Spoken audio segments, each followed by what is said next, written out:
I'm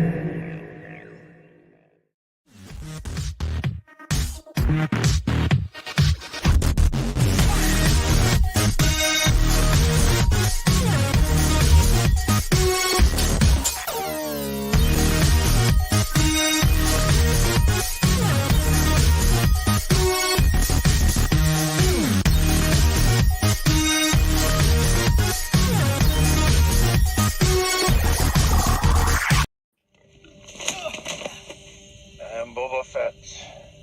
I'm here to see the mayor. Boba Fett. Do you have an appointment?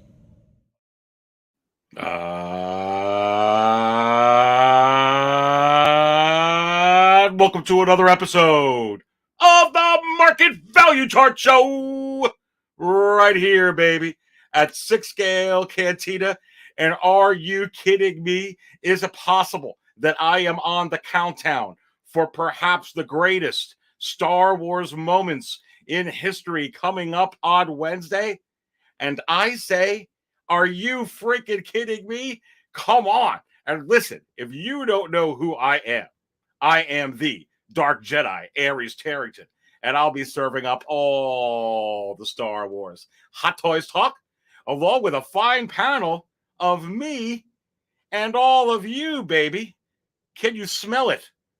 Can you feel it? I think it's Monday Night Raw. What you gonna do when Dark Jedi Aries goes Monday Night Live and Raw on you? What you gonna do? Come on. And yes, I have it right here, absolutely, come on. And yes, I am sporting my Brooklyn Dodgers hat. I was born in Brooklyn, New York, baby. Oh, about 5,000 million years ago. Come on. Listen, let me tell you something. Here we go. What table are you at? What table are you on? Are you at the table with this little guy on table 5, with this guy in Popsic? Let me know about that. Let me know. Or are you at table 66, where I'm serving up the proper 66 with this guy? Good, and he getting good. Good. That's a dangerous table. It's dangerous. It's very, very dangerous. Do you dare enter that table? Let me tell you somebody who is not afraid to enter that table.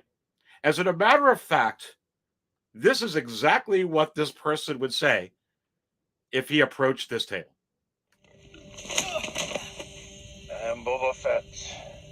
I'm here to see the mayor. Boba Fett. Do you have an appointment? Now, would the Emperor turn around to Boba Fett and say, good, good? Or would he turn to Boba Fett and say this? They call him the Wizard.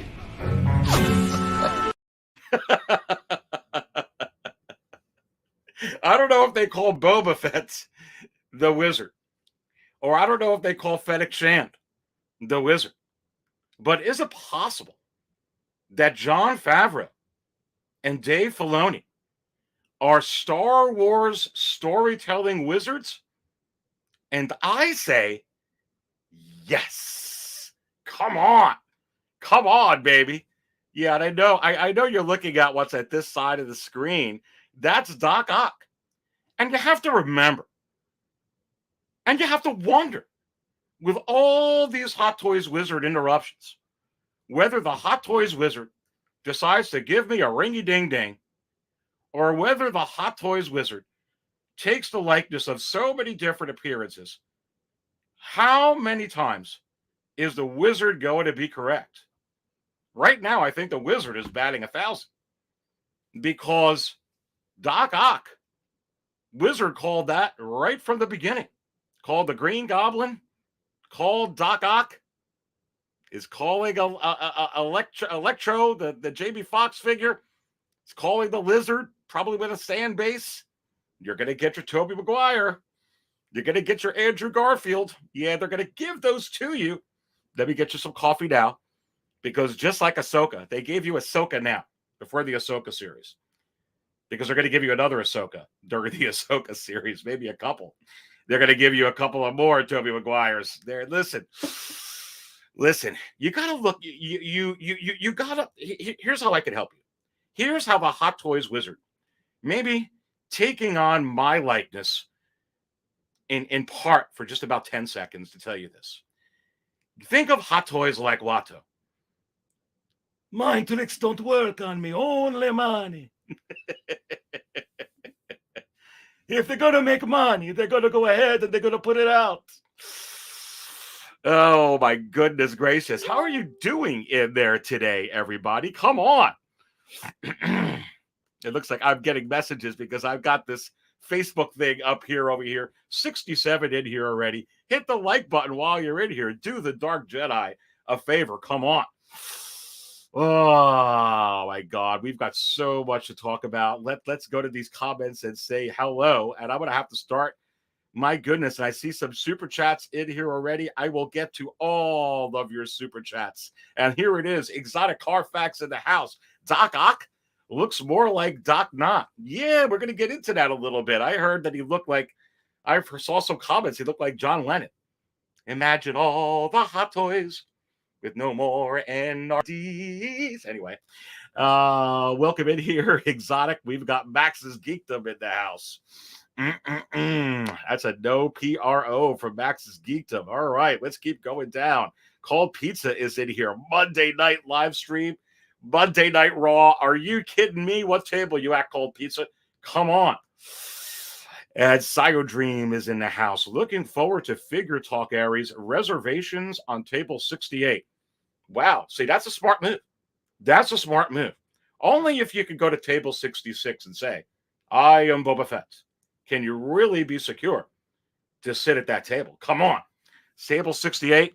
You know what I got for you at 68? On the house? Off-world. Jawa. Egg. Juice. Come on. Primetime reviews in the house. What is going on? Primetime reviews. Great to have primetime reviews in here. What is going on, my friend? One of the newest Cantina Insider members. Oh, goodness gracious. Come on. And Punisher is in here. I nearly choked on my food when I saw that Doc Ock head sculpt. I'm going to get into that, baby. You know, I cover Star Wars, but, you know, when some new stuff comes out, and if I'm following all this stuff, we're going to talk about it. We'll see. Hello, Cantina. What have we here? Baby? Lando Calrissian. Do you need a Colt 45? What table you at, baby? Coming right up. CT 206. Hot Toys Ahsoka. Come out wherever you are. What is that little secret? Unsealed and revealed? CT 206, who's probably friends with TK FOMO and TK Bomi and CT Suckit. Let me know how those clones are doing, because Hot Toys Wizard hasn't taken on those appearances, CT 206, in a long time.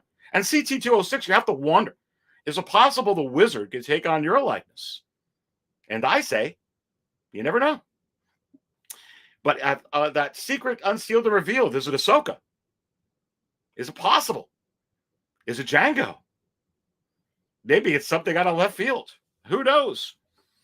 It's Popsic is in the house. Is it possible that I just finished building my Maja cases? There you go, baby. And I'm ready for this fire year of collecting we are about to have. And I say yes, bring me and Grogu refill on table 5. Already? Man, that little guy can drink so much. Here you go, Popsic. Come on. Is anybody else ready for a refill at table 66? Good, and it get good. Good.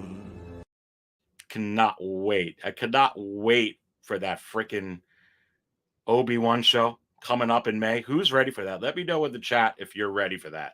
And is it possible that chapter 7 this week is going to, whether it's in the after credits or something to do with the story, is going to have some type of tie-in to promote the forthcoming next Disney Plus Star Wars show, which is the Obi-Wan series.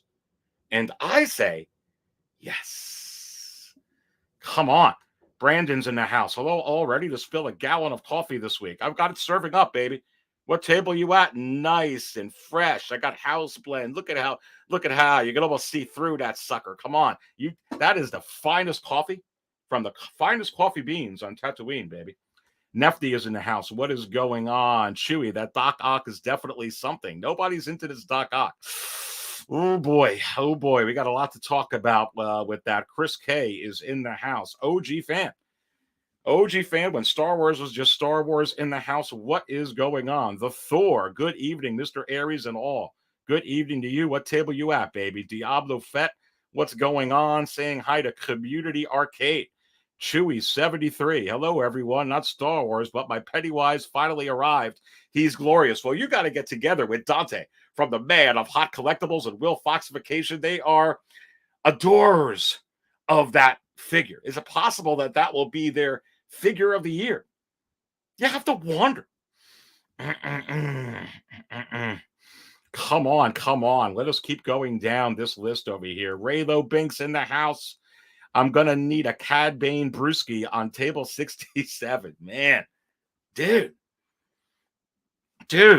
I got to sip some. I do got wizard juice. I got wizard juice today, everybody. How many of you are ready?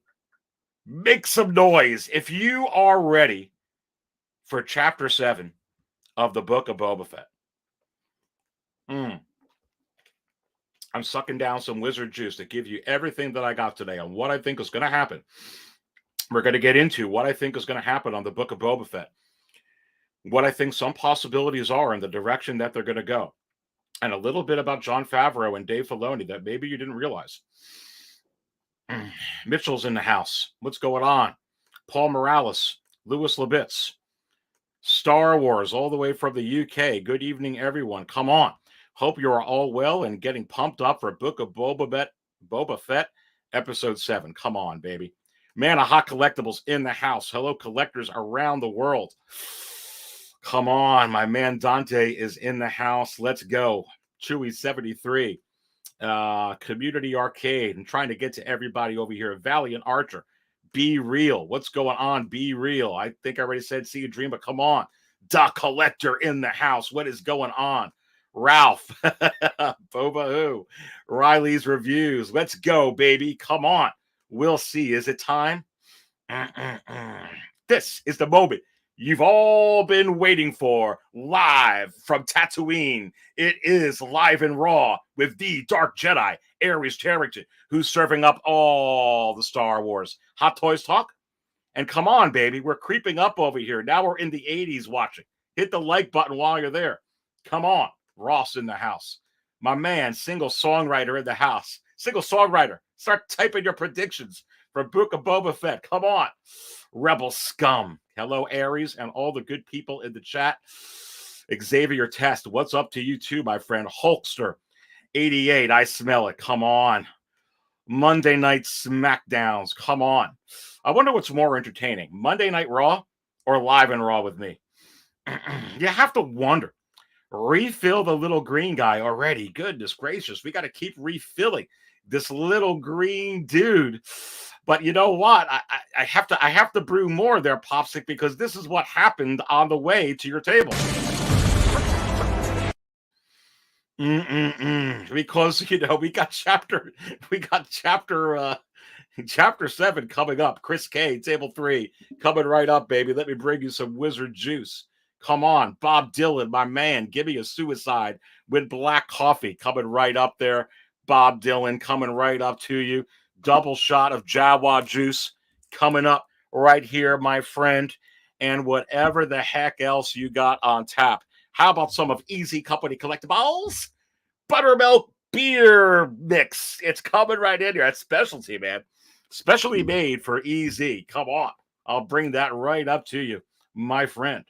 Best Car Kid, what is going on, my friend? Sitting at table 1138. Who the heck is sitting at table 1138? Maybe I think these guys are sitting at table 1138. Oh, really? You're cold? It's cold at table 1138. But you have to wonder, are we going to see Harrison Ford and Chewbacca on Wednesday? Listen, is there really anything else to talk about except this? Except this Doc Ock. Come on. Come on, baby. Amora is in the house. Can I get a fuzzy tauntaun to table 67? Look, I've got the tauntaun milk too, baby. I got the tauntaun milk too right here, coming right up to you. Absolutely. Max's Geekdom wants a cappuccino. Community Arcade in the house. The Collector. Doc Ock, never heard of him in Star Wars. Ha ha ha. Look, we got to talk about it. It's a big release. We've been talking about it. Lane Kramer is in the house. What's up, my friend Lane? Do you have a Hot Toys wizard on speed? You might need to call up then when your blood pressure soars after episode 7 of Book of Boba Fett and how many Hot Toys might be coming. Listen, Lane, you have to wonder. We're going to get into that tonight about some of the possibilities that are going to be coming up for Star Wars Hot Toys. And a super chat from Mr. Kramer. A $2 bomb. Thank you so much, Darlene. Yo, mean Hot Toy and Man's Evil Meth using cousin here. There.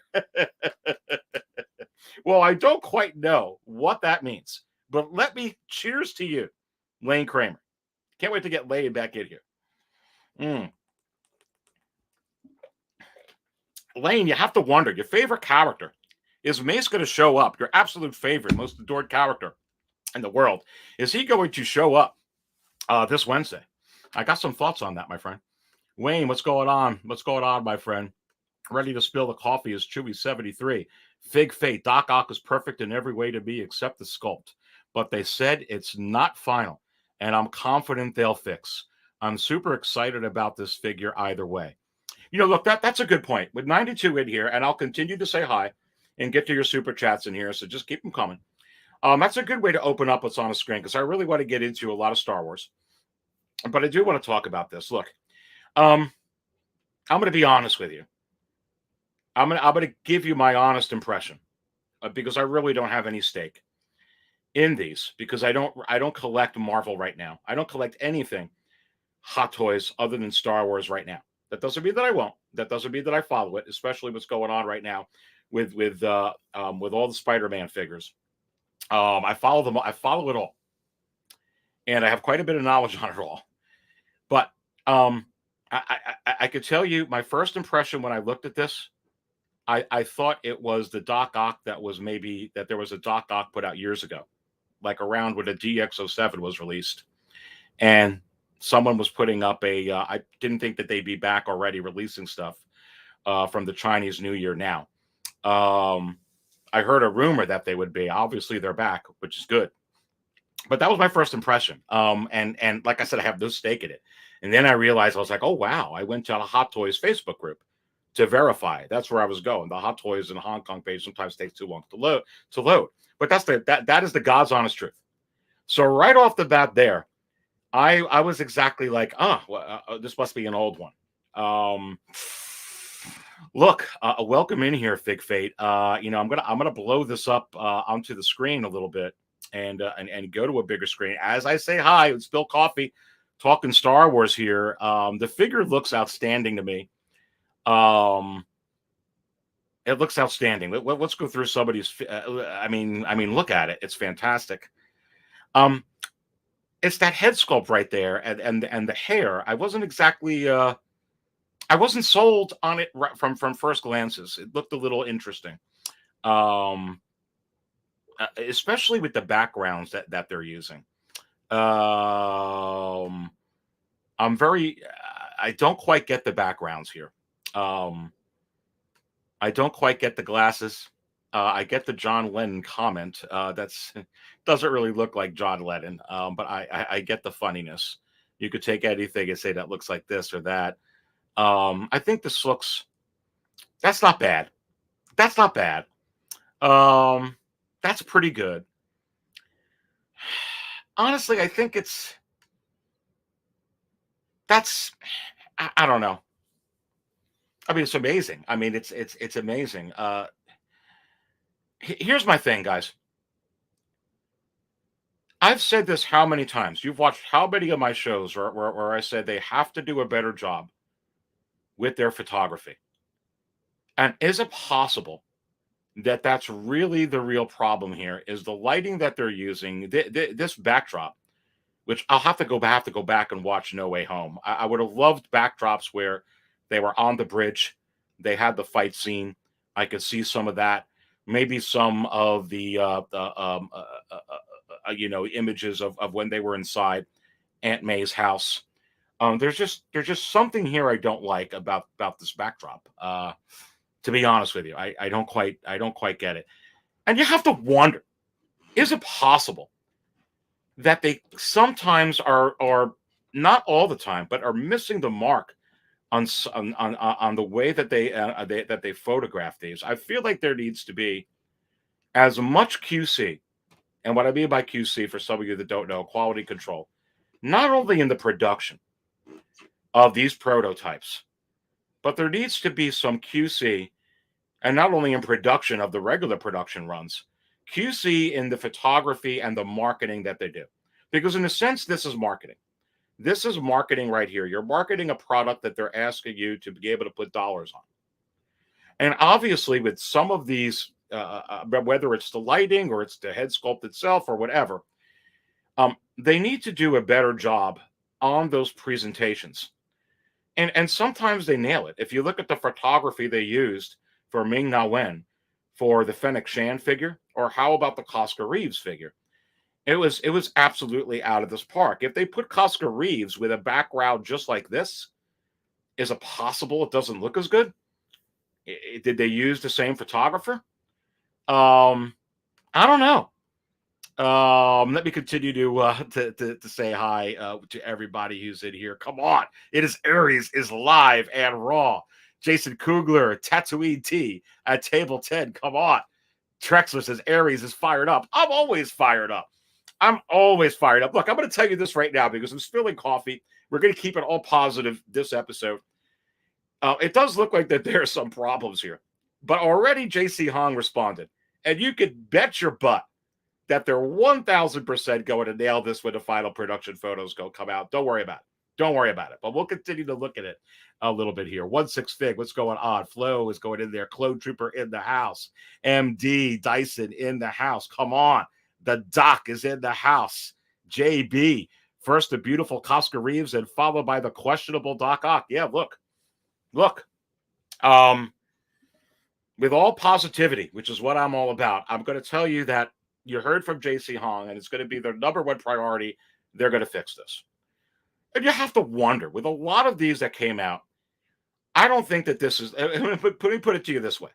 Let me rest all your minds. This is not as bad as that Ray.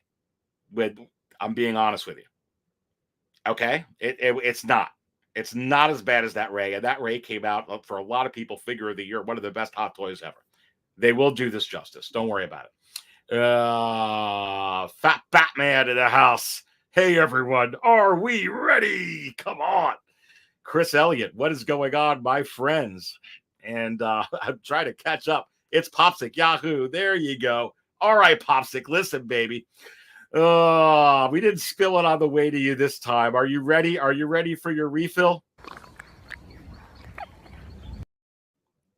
And you have to wonder, is this what they call me? They call him the Wizard. You have to wonder.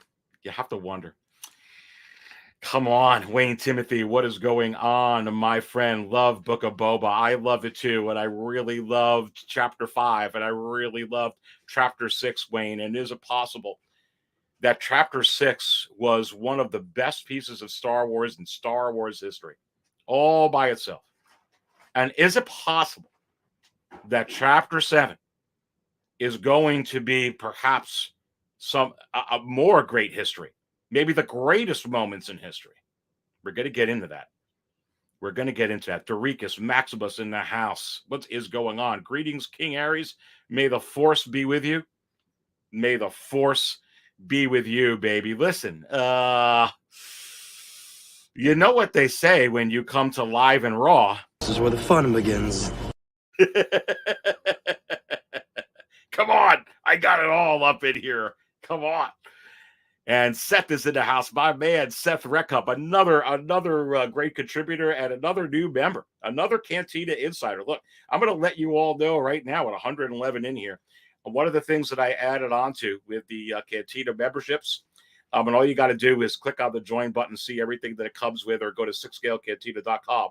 And in the little teal sidebar, it gives you some banners, some samplings of the shows, expanded analysis, heightened thoughts, crazy unboxings, shows hosted by the Hot Toys Wizard, and live streams for Cantina insiders. You don't want to miss that. So check it out if you like it. Come on. And this was for a while ago because I'm slow at the likes. You guys are like, when are you going to get to my comment? I'm going to get to them all. 53 likes. I'm sure there's more now. Deploy the likes. Come on. Link. This is the way. Oh, boy. Come on. Come on. My man, the Mafia. What's up, brother? What is up to you?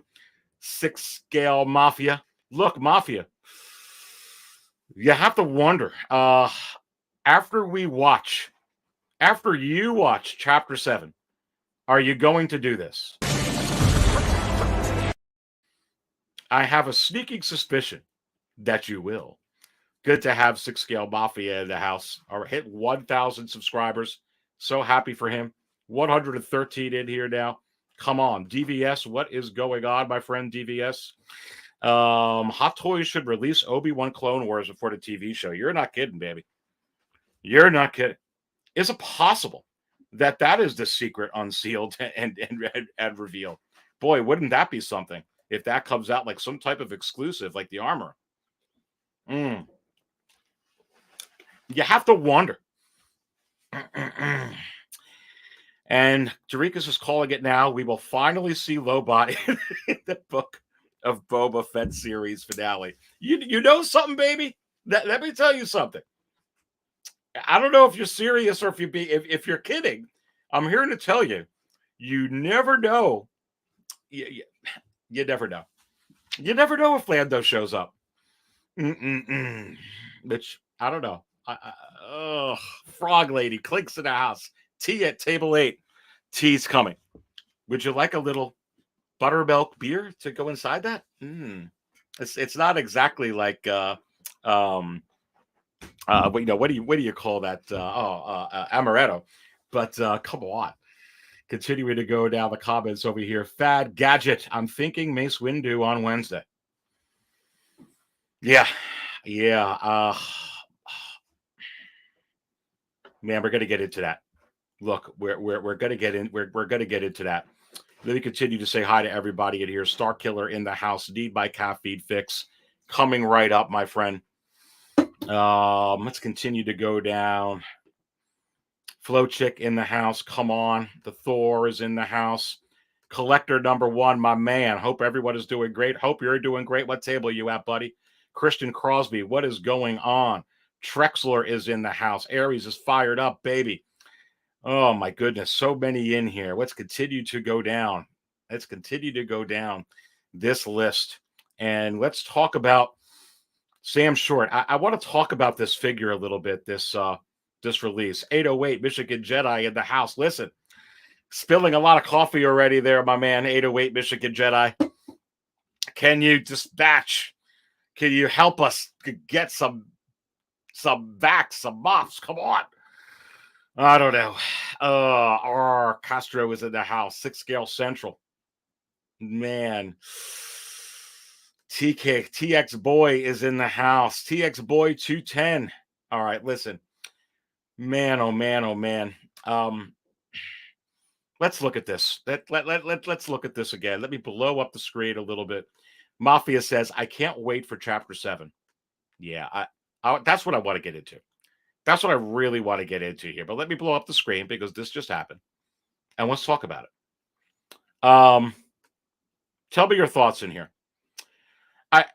I think lighting has a lot to do with this, because a lot of times they're missing the mark on some of these, and it looks way better with opposite lighting.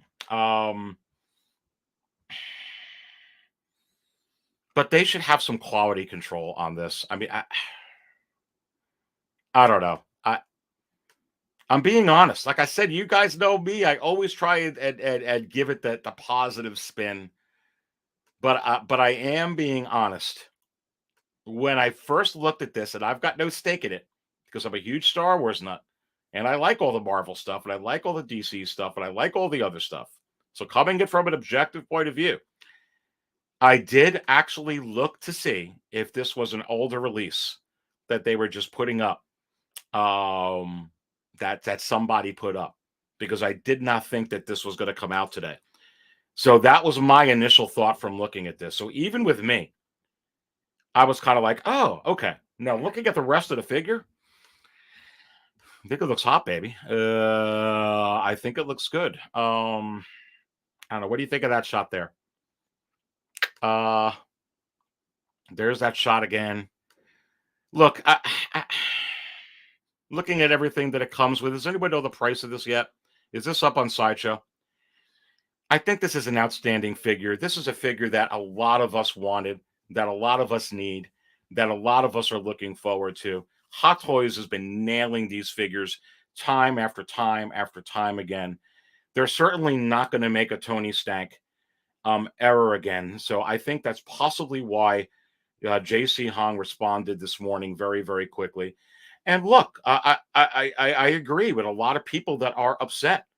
I mean, you know, if you're going to put something out, even if it doesn't look that way, even if it's just the lighting, even if it is something with marketing QC and the figure actually looks better, you should do your due diligence to make sure that you're giving the public the best marketing shots out there to distribute your product. And what I mean by that is, can you imagine any of the restaurant franchises, Taco Bell, Burger King, Arby's, McDonald's, putting out subpar hamburgers and chicken sandwiches and stuff like that? It just wouldn't fly. They take very, very careful attention. And a lot of people always say as well, boy, the food in the commercials, I wish the food that we actually got at those fast food restaurants look as good as that. And I feel like that's where Hot Toys got to improve on, because I see this time and time again where things look, whether it's in the final production photos or in these prototypes, where it's like, oh my goodness gracious. So I think that possibly could be part of what we're dealing with here. The other thing that it could be is that they're not there. This is the initial cut, and it's not the final cut. And you could rest assured, especially with all the comments in there, they're going to answer to it. And JC Hong responded himself. So am I worried about this? Let me say that again. Is the Dark Jedi, Aries Tarrington, who's spilling all his coffee on Star Wars Hot Toys, is he worried about this? If this was a Star Wars figure and this was Star Wars character, would I be worried about this? Would I be worried about this? And I say, no, I wouldn't be. I wouldn't be. They're going to fix it. Am I a little bit concerned that they would put this out from a marketing standpoint? Like they're not thinking? And I say, yes. All right, let's continue to go down. Let's continue to go down, baby. Let's continue to talk about these. Fat Gadget goes, royalties are going to be in John Lennon's estate. Well, I guess, yeah, and Julian's going to get it all, right? Punisher says 360 for this. Wow. Refill table 9 coming right up, baby. Who is sitting at table 9? Maybe this guy's sitting at table 9. My powers have doubled since the last time we met, Count. Good. Twice the pride, double the fall. Come on. We got to get into Star Wars here. 808 Michigan Jedi, my friend. 808 Michigan Jedi says DX is 360, regular is 330. I mean, look at the the tentacles that come out and all that. So I don't have a problem with that. with what you're getting in this figure. Hulk 88 says you never get a second chance to make a first impression. That is a very, very good. That is sound advice. That is advice that both my mom and my dad really drilled into my head when I was younger. You never get a second chance to make a first impression. That's a bad first impression. And regardless of whether it's the lighting, or whether it's actually the head sculpt, or if it's a combination of both, they need to do a better job. It needs to be consistent all the time. You can't tell me that you could come out with how they blew it out of the water with the production photos of the 2-pack Boba Fett, Costco Reeves, the Fennec Shand, and you could have a miss like this. But it might not be the figure. It could be the lighting. I don't really know.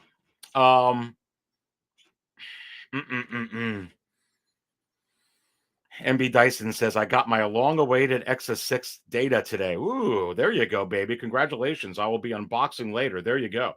And TX Boy 210 says, it's the chili bowl haircut. All Doc needs is some Pantene and we good. They tried to do a NW, a No Way Home and comic book look, but it doesn't work. That's possible. I was a little questioning on how they match the hair. And going this in from Broderick Harms, I only collect Star Wars, but I was only real happy to see Hot Toys back much earlier than expected. Ahsoka and Jango soon. You have to wonder, is that secret unsealed and revealed? I saw that. Someone texted it to me before I got on the show. And with 120 in here for Monday Night Raw, baby, come on. Hit that like button. Hit that like button. You have to wonder if it's Ahsoka or Jango. It could be something totally different. Again, and I want to give Hot Toys credit here because I'm happy to see them back early. And the one thing I think we need to remember, while especially a lot of people looking forward to this figure, big fans of Doc Ock, diehard Spider-Man fans, give them credit for actually coming out with the villains. You are getting the Green Goblin, and obviously you're getting Doc Ock. You're definitely going to get Electro, the Jamie Foxx figure. You're going to get the Lizard, probably with a sand person base. You're going to get all that, and I feel your frustration because you never do get a second chance to make a first impression, and I've been saying it all since I started that whatchamacallit, that you have to. You have to do a better job with the marketing. They've been pretty consistent lately. I just think they need better QC so nothing falls out of the cracks like that. But believe me, they're going to go ahead and fix this. Jarikas goes, don't actually spill your coffee on your Hot Toys figures. Ruins the resale value. There you go, baby. I would hope we would know that, my friend. Putting in here, Bob Dylan puts in, but Hot Toys gets lots of chances at taking your wallet. Yeah, they do. Yeah, they do. And one of the things, Bob, you bring up a good point. I do, except for the Boba Fett 2-pack and certain figures that I'm just jonesing for. I really don't pre-order until I see the final production photos. And sometimes those final production photos don't always tell. They don't always tell, Bob Dylan, the whole story. Take case in point, that Lando. Final production photos were okay. The reviews, when you got the figure and we saw all the video reviews, out freaking standing. My number one figure, even ahead of the Ray, from 2021, is that Lando Calrissian. Who wants a Colt 45, baby? Let me know. Surfing it up at every table in the house from 1 to 1 trillion, whatever number you're at, baby. So you have to keep that in mind. Is it possible that this is going to look really, really good and you're going to be super satisfied once it comes out and the reviews come out? And I say, yes. Yeah, come on. But they do got to improve on the marketing. I feel like they got to improve on their QC. And it's not a new thing I'm saying. Go back and watch. I've been saying that for a while. 808 Michigan Jedi says, my next question would would the tentacles be able to extend like Toys R Us version? I don't know.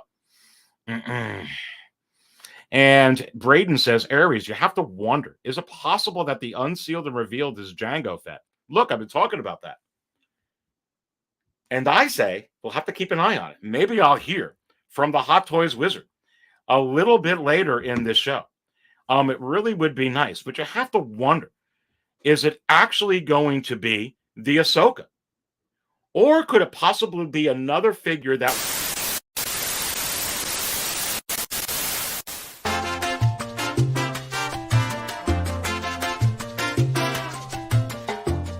This is an emergency interruption from the Hot Toys Wizard, and yes, I have morphed in the body of Man of Collectibles, El Maestro, El Único, El Profesor, El Jefe.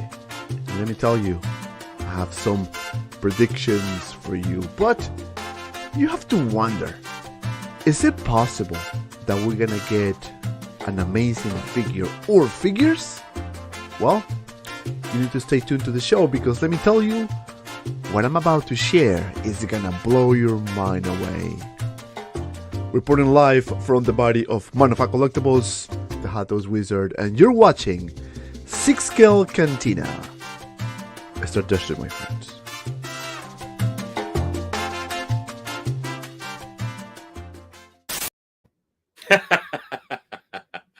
The Hot Toys Wizard takes over the show again. Come on, and what you gonna do when the Hot Toys Wizard runs wild on you? What you gonna do, baby? Listen, this is Live and Raw with the Dark Jedi, Aries Tarrington. We've been talking about Doc Ock. We've been talking about the Book of Boba Fett. We've been talking about Ahsoka. We've been talking about Jango. And you have to wonder, do I start wanting to get into a little bit about the Book of Boba Fett now and a little bit about things that are going on in the secondary market with Star Wars Hot Toys? And I say, yes. But look, here's my final thing on this. They need to improve this, their marketing. And I feel like they have been, but I feel like they need deeper QC, and they need to make sure that nothing slips through the cracks to release these at the right time. Am I worried about this? And I say no. Will they nail it when it comes out? And I say yes. Is this frustrating? I say yes. Do they need to do better? I say yes. But should you be worried? No. They'll fix it. And he came out and said it. That's my 2 cents. On this thing here. Come on. Come on. And that was the man of Hot Collectibles. That was the maestro. I wonder how Dante is feeling now. You have to wonder. Is he having some problems? Did he have to run to the restroom? Maybe he actually got hungry. Maybe he's having pickles and ice cream, for all I know. Maybe he's just completely fine. Maybe actually that the Hot Toys Wizard took on the man of Hot Collectibles likeness. You have to wonder. Maybe he's going to get more intel on some inside information. We'll have to ask him. He could feel it. He could go any way. All right, Deadly R puts in here. I can't wait for the Boba Fett 2-pack. I know, man. I'm waiting way too freaking long. Come on. All right, let's we got to get into some of this stuff here, baby. We've got to get in to some of this stuff. We've got to get into some of this stuff. I'm going to put that up on the screen. That's what I want to talk about. J Toys puts up, thank you for the $2 drop. Which trooper I need to get before go waitlisted? You need to get the 501sts. You need to get Rex if you're including him in as a trooper, which you should.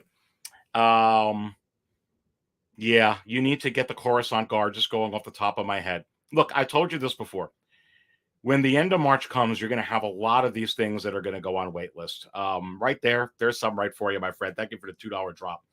Come on. Let's continue to go down this list over here. Listen, make sure you subscribe to the Man of Hot Collectibles, Dante. That was hilarious. Putting in some of these responses from there. Fig Fate, I wonder if the Hot Toys Wizard will ever take over the likeness of 6-Scale Mafia. You have to wonder. Listen, the Hot Toys Wizard has taken on the likeness of 6-Scale Mafia. You have to wonder if he's targeted Anthony's 6-Scale Mafia and if he's going to do it again with maybe some different music. You have to wonder. Braden puts in, the Hot Toys Wizard finally took over Dante. Did you subscribe to the Man of Hot Collectibles? Come on. That's awesome. Nice shades, Hot Toys Wizard. Nice shades. Look, he knows. Hot Toys Wizard knows the drill. Will C is rolling over dying. So is See a Dream. Max's Geekdom, so cool. Sam Short, laugh my butt off. Max's Geekdom, Hot Toys Wizard. How rude. Chewy73, poor Dante, his bathroom. Maybe that's where the mop should be. 126 in here. Smash the like button, baby. Come on. We got some Book of Boba Fett stuff. The Wizard is so unpredictable, says Trexler. Yeah. Fig Fate. LOL. Man, the Hot Toys Wizard. It's a super hit. Super hit with the Dante. Joey Pellerin. I love the background music. Yeah. When he started speaking in Espanol, it kind of all went together, didn't it? Come on. Hulk 88 says Dante has got some serious to look forward to. Let me pour you one there. Dante getting it. The Fabio in the house. He's out of baby wipes. Oh, you guys are killing me. Now I've got to crack open the off-world Jawa egg juice. Listen, I'm going to get a cramp in my cheeks, baby. We're supposed to be talking about serious stuff, right? Should I put on how many of you want me to be serious? Hi, welcome to 6-Scale Cantina. This is the Serious Talk Show. I am your host, Aries Harrington. And you have to wonder, how serious can I be? Let's have a drink and find out.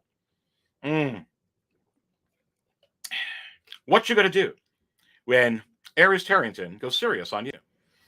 And you have to freaking kind of wonder.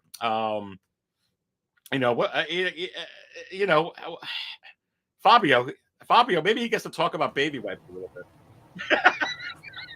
What's up, man? What's shaking, bacon? What's going on? How you guys doing tonight? I'm doing freaking awesome. Look, I was supposed to start off with Star Wars. And I was supposed to start off with the Book of Boba Fett. It looks like I'm doing that with you jumping on in here. I was just saying hi to everybody. I talked about Doc Ock and then how rude the Hot Toys Wizard took on the likeness of the maestro, the man of hot collectibles. Are you kidding me? Yeah, he sounded like he was in Puerto Rico or something with that music. Well, man, maybe he was. That's where the Hot Toys Wizard was. Oh my goodness, that's funny. Be Real says, is Dante safe? Is he all right? I don't know. I mean, Dante, Fabio, you talk to Dante, right? Sometimes on the weekends. Fabu, Dante is Oh my God. Look, at a lot of people talking about Cad Bane. I guess because I had him up on here. Cad Bane is day one pre-order. 1/6 Cad Bane. Come on, baby. I need Cad Bane. Amanda Hot Collectibles actually saw that. Hi, guys. Do you guys have some pepto? I got to get quicker. I got to get snappier at getting to these chats a little bit quicker. I do get to them all now. He needs a modium. He needs a modium instead. He needs a modium. Can the Wizard take over the likeness of Salma Hayek? That would be nice. That would be nice. Yeah.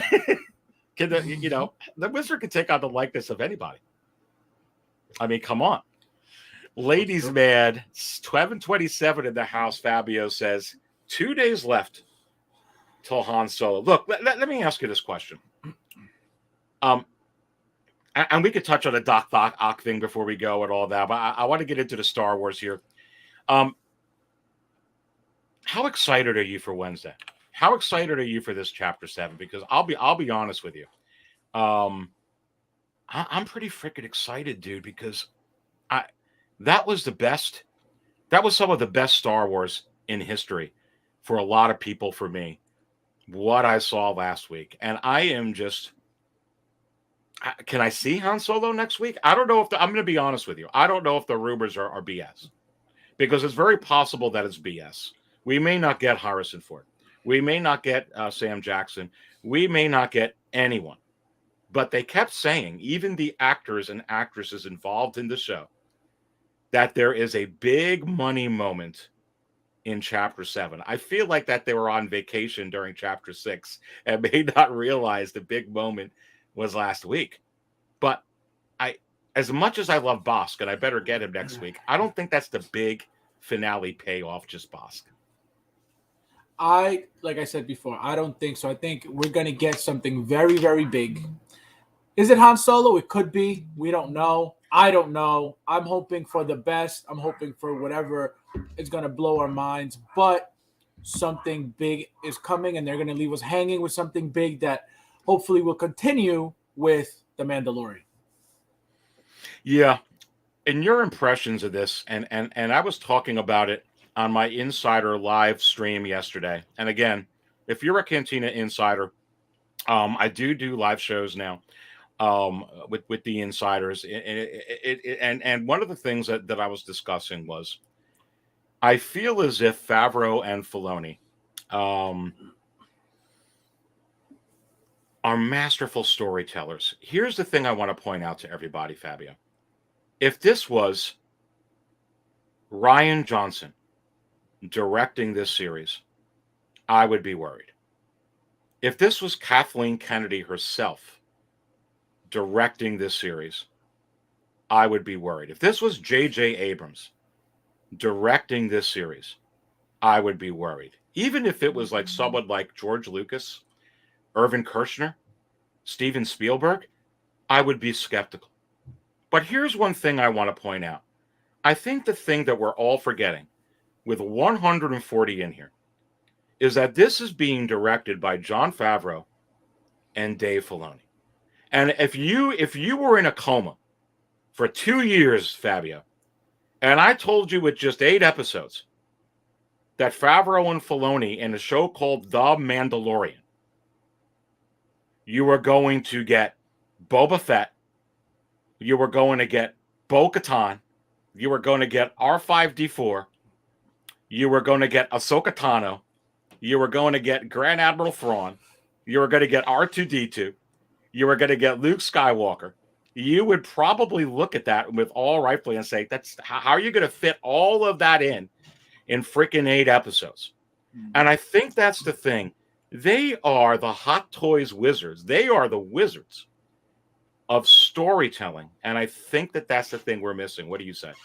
Well, people got to understand, too, that Favreau specifically, he didn't just end up there by mistake. He was hired purposely because they saw what he turned the MCU into. You know what I mean? So he's not there just because, let's hopefully this guy will help us. He was handpicked on purpose because he created an entire universe with Marvel. So, of course, they're going to want that for Star Wars, because if he could figure out a way to continue storyline during a show or a series or whatever you want to call it, again, it only makes sense to get into a huge movie, again, just like they did with Marvel. The difference is Marvel was able to give you movie, then boom, Avengers, then movie. Now they're giving you show, hopefully movie, then show. You know what I mean? So I feel like that's what they've been doing all along.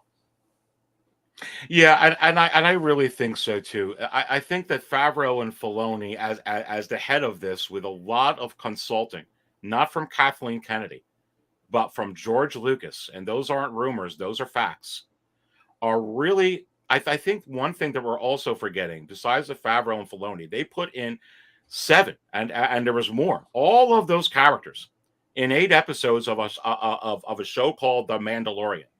And people talk about this is called the Book of Boba Fett. And the greater thing that they're doing, and one of the things that they wanted to show you, is not just gimme your money. They're not just throwing fan service out there. Sure, they're throwing in Jawas. They threw in Trandoshans. They throw in little bots here. They throw this in and that. To me, that's the fan service. They didn't just throw in Ahsoka. There's a whole storyline revolving around her. That's what makes them so special with what they do, and that's exactly what they did with Marvel. Exactly that. They don't just throw characters at you for no reason. Everything has to make perfect sense for people who are really into the stories, that they're not deflated when they see something that makes no sense. They're like, what the hell is this? You know what I mean? So they know exactly what they're doing. Yeah, and I think that they made it really evident with Cad Bane. Not even bringing him in the beginning or the middle of the second to last episode, at the very end of the episode, they actually put him in. And you could see as clear as day that they planned this out all the way back from the script, from The Mandalorian Season 2, the first episode. It was always about bringing Cobb Vanth in to have that standoff with Cad Bane that far ahead. So, and the other thing I want to point out as well, and I do want to bring up Irvin Kershner, because everybody knows how amazing. For me, my favorite movie of all time is A New Hope, Star Wars. But in my view, the best one is The Empire Strikes Back. Irvin Kershner, my goodness. But you know, here's the Irvin Kershner that worked in the past in 1981, Fabio. The thing that people have to understand, I don't think that in my view, if this was any other director, I would be worried that they're shoving characters in. How are they going to shove these characters in Chapter 7? I totally agree. But I think you got to look at Favreau and Filoni like Irvin Kershner. That good at storytelling. Because, look, Boba Fett and Fennec Shand right now, they're hiring multiple people to help them. Okay? Darth Vader himself, with the entire Empire at his disposal, still decided to hire Boba Fett, Dengar, IG-88, Bosk, Forlom, Zuckuss. Why is Darth Vader hiring all these people? And boom, boop, boop, there it is. They're all there. Because it was magical. And there's no way the Pike Syndicate just says, just hire Cad Bane. That's all we need. It wasn't even enough for Darth Vader to hire one person. So I think that that's what we're missing. Again, if this was Rian Johnson, if this was J.J. Abrams, if this was Kathleen Kennedy with all the power, I would be worried. And it's valid. But I think the thing that we're missing is this is Favreau and Filoni. And until they prove us wrong that they can't do this, I think it's going to be magical next week. But isn't that a good point? Irvin Kershner, even Vader hired a lot of people. Well, again, like I said before, you have to, the fans got to understand that this is just a tiny little piece of what's coming. You know what I mean? They're just starting. This is just the beginning. The Mandalorian Season 1 was the beginning of what's to come. Like I said, I hope that what's coming is this Avengers level, movie, huge movie. And I feel like this is what they're building up to with all these stories and bringing all these characters in. And like I said, I don't think they're trying to kill anybody off, at least not now. Maybe when they get to a movie, they'll start killing people off and bringing in new characters. But I don't think they're killing anybody off at this point, because they're going to need them for more development, story development mostly. Well, and let's talk about this. I'm going to play this again, and the reason I keep playing this is Favreau and Filoni. We've been talking a lot about the magic storytelling. Directors, producers like that, producers like Irvin Kershner, they don't make mistakes. They're very, very methodical in what they're trying to do. So let me play this, because I think there was a reason for this reception, not only from people, but people in the show. I'm Boba Fett. I'm here to see the mayor. Boba Fett. Do you have an appointment? I still love that. Well, so that clip specifically, it's to show the audience that they don't really respect him at all. You know what I mean? That's what they're showing. They're showing that they don't really know, like, who the hell are you, And that's part of his character. They're changing his whole personality as a character. So that's why you have to pay attention to all those little things because they're very important. They're very important. And I know that you've been around in life. You know that I've been around in life. We know that a lot of people in the chat have been around in life. And let me ask you a question. For people that don't show you respect, how do you get respect? And is it possible that he is going to 1,000,000,000% get that respect at Chapter 7? And I really think so. And I think, I want you to talk about this because I don't want to put words in your mouth. But I believe that you're saying MCU event. Let's not mistake what we're both talking about. It's not. We're not talking about Endgame. We're talking more about, like an Infinity War. There's going to be cliffhanger after cliffhanger on this. There is not going to be, I believe, really any resolution. Just more, oh my goodness. And when do we find out about that? And when do we find out about that? And when do we find out what he does about that? And that's, I think, all you're going to get, dude. Yeah, they're going to leave us hanging. They're gonna make us want more, which is the best way to leave off a show, is having the fans or the audience asking for more and begging for more. So that's what's going to happen. They have to. They can't just finish off the show and leave you like, oh, this is the end. That's it. Absolutely not happening. Yeah, and what's interesting that Bob Dylan put here, because he hasn't even fired a single shot in the show, excluding flashbacks. That's a good point, because easily, if Favreau and Filoni, let's be honest, had a miss, like J.J. Abrams had a miss, like Rian Johnson had a miss, like Kathleen Kennedy has had misses, like so many other directors and producers had misses, you would be able to tell because they would be putting in flashbacks that show a different story. But for whatever reason, Jon Favreau and Dave Filoni, Fabio, they wanted to make sure you didn't see anything in flash. Plenty of flashbacks where they could have showed a lot of crap. They purposely didn't.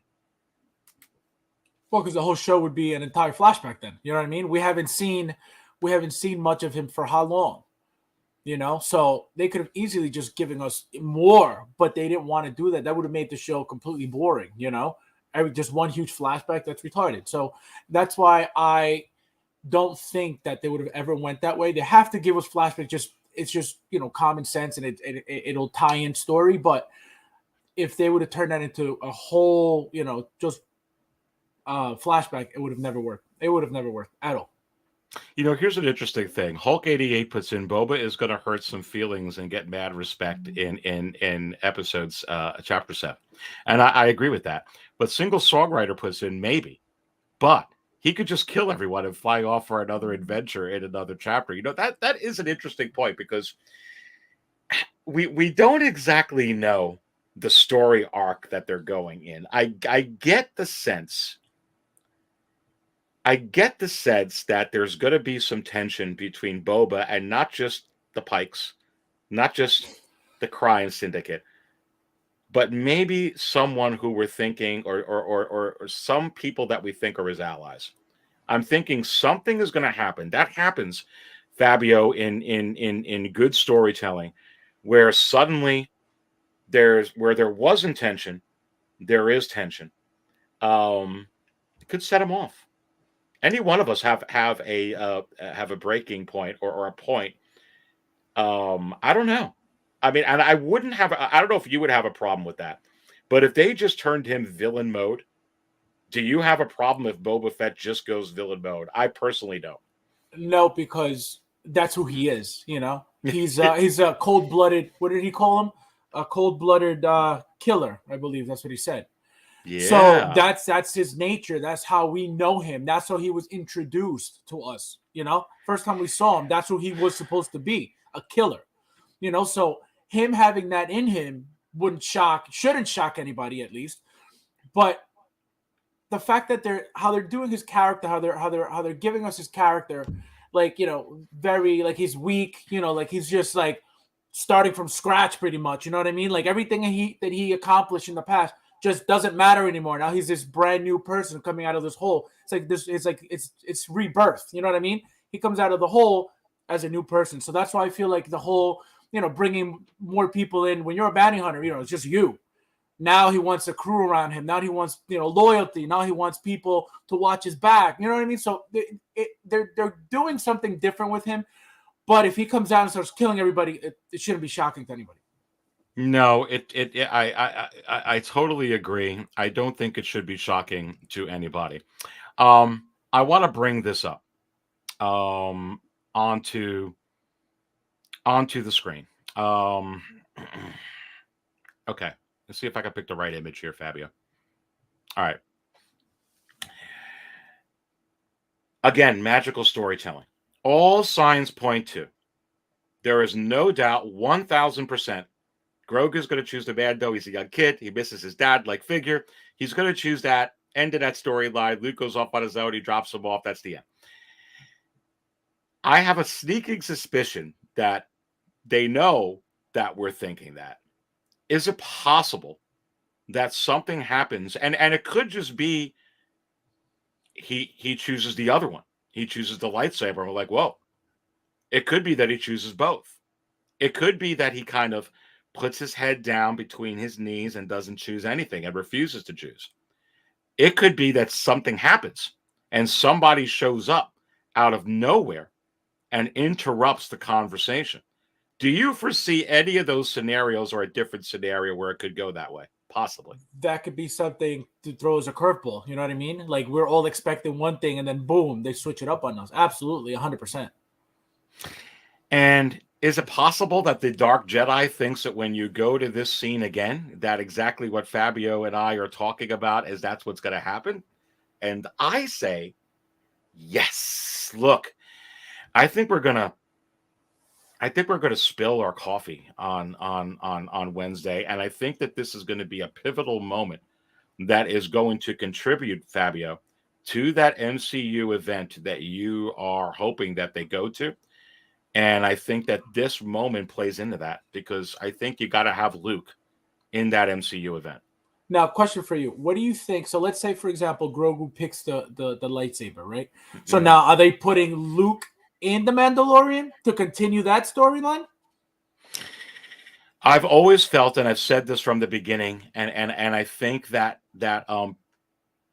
Favreau and Filoni are starting to unveil. This is where I always thought that you could go back months ago, and I talked about this, that during these shows, The Mandalorian, that there was going to be a separate concurrent storyline that was going to include Ahsoka Tano and Luke Skywalker, where they were searching for Grand Admiral Thrawn, who has something to do with all of this for sure. And Grogu has information that is going to be important, not only for finding out what happened to him, but it's going to be very, very important for Ahsoka Tano to uncover that information of things that he saw during Order 66. And it's also going to be very, very important for Luke Skywalker to find out what that information is. And of course, during that whole time, the reason why Grogu had to get rescued was why? Because of the Emperor and because of, more importantly, Darth Vader, who is Luke's dad. And who did he train? Ahsoka Tano. This all kind of fits in together. So as they're showing you right now with the Book of Boba Fett, it's very, very clear that Favreau and Filoni and Disney, during these shows, whether it's the Book of Boba Fett, the Ahsoka series, The Mandalorian, they actually did it last year with The Mandalorian in some capacity. They were kind of leading up to this. In any of these series like that, they're going to have separate concurrent storylines that are going on, and somehow they're going to be intertwined as well. That's what I think they're going to do. So to answer your question, yes. Yeah, no, that makes sense. That makes a lot of sense. And they're going to be intertwined. And don't forget, there's more shows coming too. We don't even know what they're going to be about. You know what I mean? So they could be brought in as well. So yeah. Yeah, and I really feel with the Book of Boba Fett, I don't think that I know, and again, I agree with the sentiment that they've got to wrap this up. And how in the heck are they going to wrap this up? I don't get the sense that they're wrapping it up is the point, number one. Number two, I would agree with that if it was Rian Johnson Kathleen Kennedy completely holding the strings, which she's not. Favreau, Filoni. If this was J.J. Abrams, if this was some other director, the fact that they're working with George Lucas and it's Favreau and Filoni, I have maybe to a fault, maybe I'm going to be proved wrong, and it's possible. Maybe I have too much faith in Jon Favreau and Dave Filoni, but I really feel like that they're going to pull this off, and I think you're 1,000% correct. There's no way in the world that they even come close to wrapping this up. I don't even think the episode's going to have that kind of feel. I think it's going to have an MCU feel. They're going to get into this battle, but I think there's no way they're going to wrap up this battle. It's definitely, I don't. What say you about this completely starting off the Book of Boba Fett? I mean, the Mandalorian season 3, right where this leaves off. That's exactly what I think. 100%. I think they're gonna. That's why I'm saying they're gonna leave us hanging and then continue us in the Mandalorian. And they have to. They can't end the Book of Boba, because what if they leave that open for future storylines, regarding him specifically? So they can't just end the show and that's it. So that makes a lot of sense. Yeah, and I think that's what they're going to do. And I really do think that there's going to be a second season of the Book of Boba Fett for sure. And I have a feeling they're going to give us a post-credit scene as well. I don't know why, but I have a feeling that we're going to get one of those, so we can expect something in the future as well. I feel like they've done that in the Mandalorian season 2, and I feel like now. Do you feel like that Favreau and Filoni and Disney feel like if they don't give it now, we're going to be a little? I feel like they've opened the door. Now they've got to continue to open that door. What say you? Oh no, of course. They once they do something or they try something and we accept it and we enjoy it and we like it, they're gonna continue. They're not gonna change something that's working. You know what I mean? Yeah. And that's another thing too. I want to ask you. You talk about Jon Favreau, you talk about these guys with Marvel and what Disney does with Marvel. Obviously, with the after credit scenes, they're taking some stuff from what they do with Marvel. How much from that blueprint do you think they're going to incorporate into Star Wars? You talk about from like the MCU? Yeah, a lot. They're doing it already. They're tying it. Like I said, Favreau specifically didn't end up there by mistake. He's there creating this world, and look what's happening to. I don't know if it's going to get to that point, but look at what's happening with the multiverse right now. Look at all the doors that they've opened for all these movies. You know what I mean? There's a bunch of movies about the multiverse now, and all they're doing is that opened up an opportunity for a bunch of new characters from all different worlds to come into the MCU now. You know what I mean? So why can't they do that here? And I feel like that's where they're going. They're just going to keep connecting and collecting characters and to build up a big story. Yeah, I really, really do. And look, baby, let me know what table you're at, because we're spilling it tonight. I have got the coffee here. I have got regular. Look at how crystal that is. I've got the decaf. I wonder if Popsic is still at table 5. Of course he's at table 5. And him and little Grogu need a refill, baby. And listen, I've told everybody before, Fabio, that table 66, where specifically the drink of choice at table 66 is proper 66. And I got to refill these guys too. Good, and he getting good.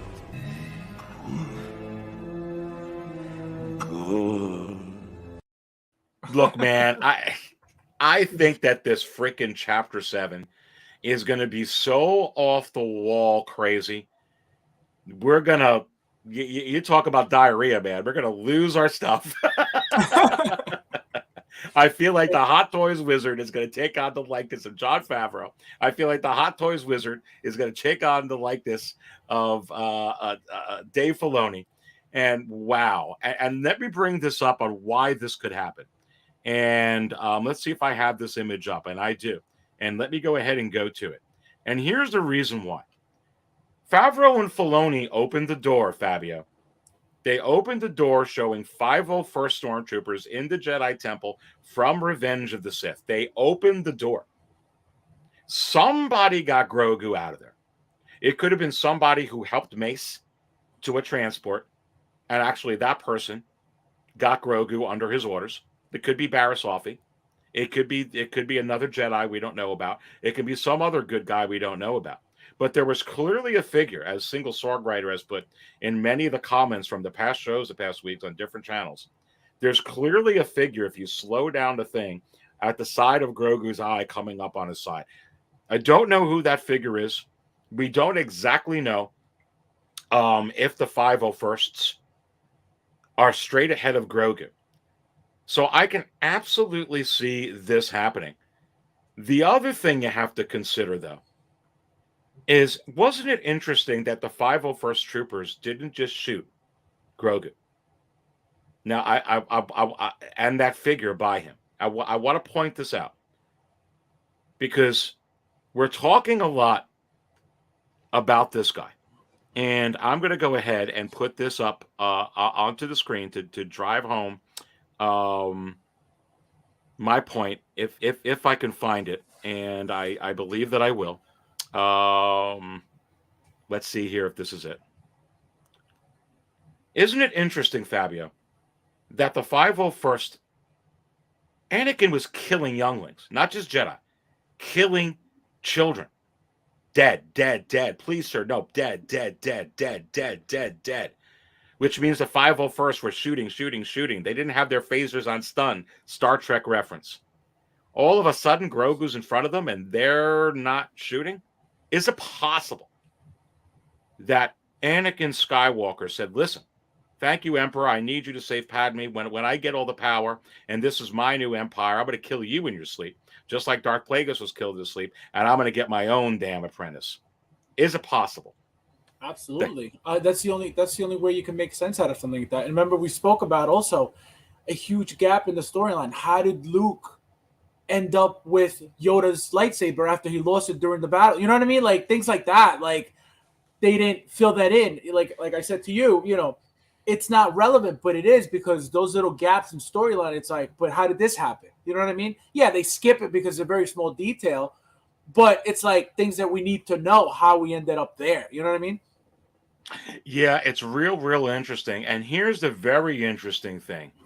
You have to wonder, is it possible if they went this route, the hype for the upcoming Obi-Wan series, because you know that they're going to have something. Where did Anakin take him? Where did he store him? Was he getting trained in at that point? Holy crap, dude. Yeah. Now, all of a sudden, you've got some extra interest on something that happened in the past for a show that's coming right after this in a couple months. Yeah, that's what I mean. So that would make perfect sense if they include that storyline in that show. And again, that is somehow going to tie into The Mandalorian, and that's where, like I said, that's exactly where they're going, and it's going to be epic when it happens. You know, here's a very freaking interesting Anakin taught Grogu force choke. Oh, you know what? I think ladies, man, I think we're onto something here. Let me know in the chat. Listen, everybody in the chat over there, let me know what you think, if you're able to, about this theory. Because it certainly sets up for the Obi-Wan series. And I thought about this the other day, and it keeps becoming more and more real. And I never thought about this. But Luke Skywalker doesn't necessarily, and not necessarily Mace, teach the young dude how to force choke somebody. But remember in season 1, Gina Carano, Cara Dune, he was force choking her, baby, like the Dark Lord right here, Fabio. That is sending chills down my spine right now. Yeah, no, that could have happened. Absolutely. Why not? You know what I mean? That's good. And that's crazy too. Yeah. That could be something. And you know, that could be something here as well. When you talk about Grogu wanting to have to choose, he either has to go with Mando or he has to go the way of the Jedi.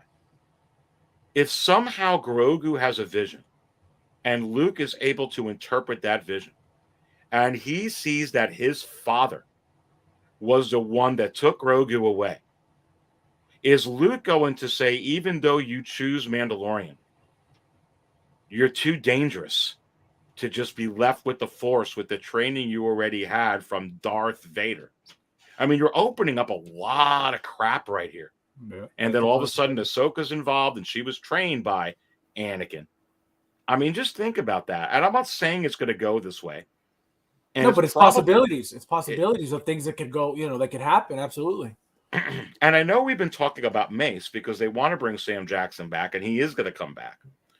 But maybe with and maybe, I mean, obviously he can be tied in. If he survived, he could absolutely be in the Obi-Wan series. He can absolutely 1000% be in there. But, and maybe he actually saw, maybe someone did rescue Mace Windu, and they saw that Anakin took Grogu. Maybe they were both going after Grogu. Maybe Anakin was rushing after Grogu, and Sam Jackson was rushing after Grogu. Anakin got him first. And maybe he's been in pursuit, which can open up a whole freaking other storyline, because obviously Anakin was sending out all the what do you call them? The Knights. I'm saying it wrong here. The Seventh Sister or the Inquisitors. You know what I'm talking about. Yeah. Imagine if someone was trying to hunt freaking Grogu and try to get into the Empire to get the intel on that. It opens up a lot of crazy stuff, dude.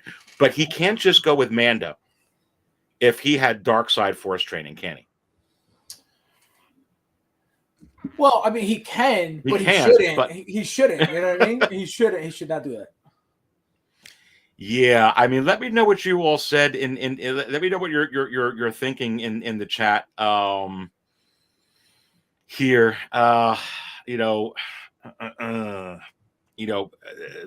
The Thor put in good point, Aries. Luke did say Grogu seemed to be remembering more than learning. Ladies Man put in Anakin taught the Force choke. Deadly Arc says, nah, this is too outlandish. LOL. Grogu just saw Din in danger and panicked, possibly.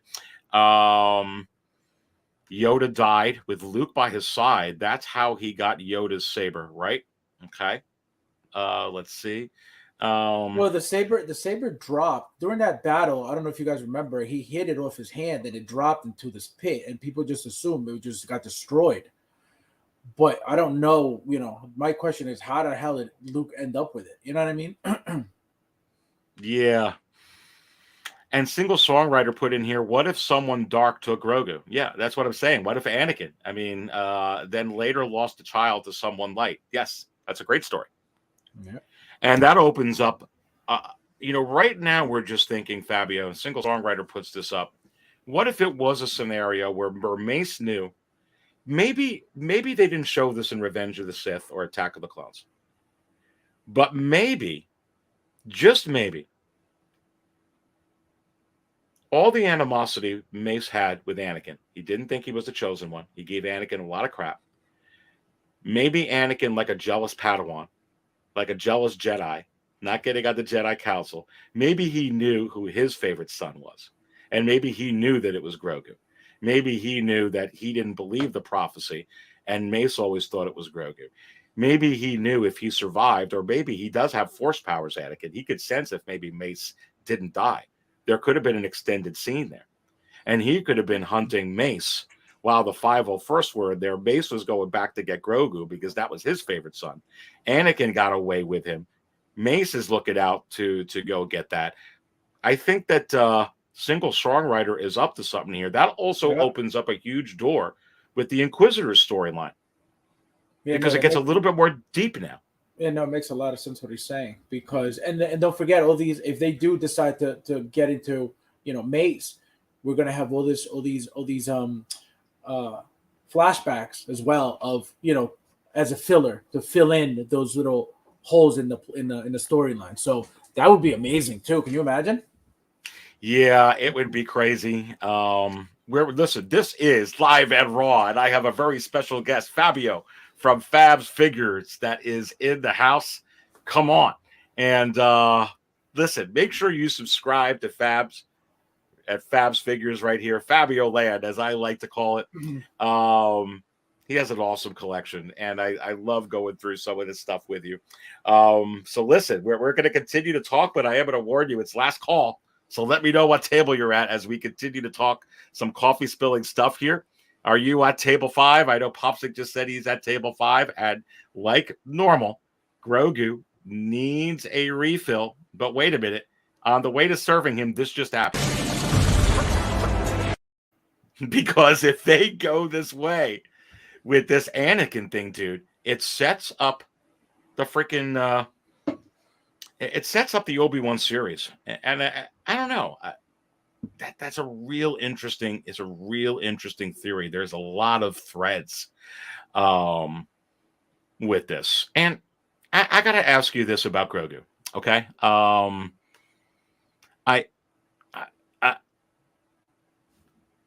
I feel like Grogu can Grogu be with the Mandalorian and also get training from Luke and almost like have visitation rights? It's like, okay, I'm with Mandalorian some of the time when he's not on a very, very dangerous mission. I'm with Luke at some of these times right here. I don't know. I mean, there's also a scenario with all of this too that he has a special destiny, like the one who created the Darksaber, where he is a Jedi and he's a Mandalorian. Well, think about it. Realistically, obviously, Luke has him for a reason. You know, he knows that he needs to be trained. He knows that he needs to remember. He knows that he needs to get him activated pretty much. You know what I mean? So it would make sense for him to go with Luke.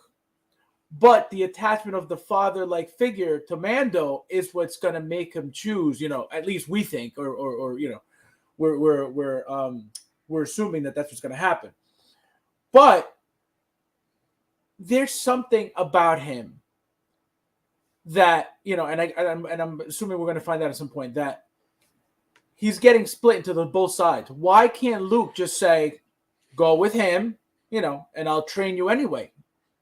So there's got to be a reason why he needs to choose which way he needs to go.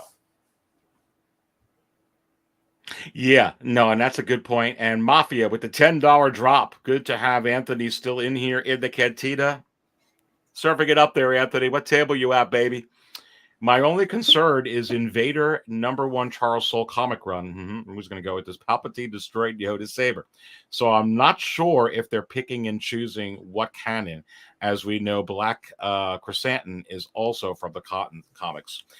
I actually think that Mafia is onto something here, Fabio, and I do it. I've suspected this all along. You asked me earlier if I thought that they were going to have concurrent storylines in all of these shows, and I say yes. But I also thought that they were never going to pick and choose, that they never were just going to follow it directly, that they were going to pick and choose what they wanted. I think that that's what they're doing. I mean, really, I think Cad Bane's supposed to be dead, and I warned about this. They're going to pick and choose what they feel is going to be the best direction forward.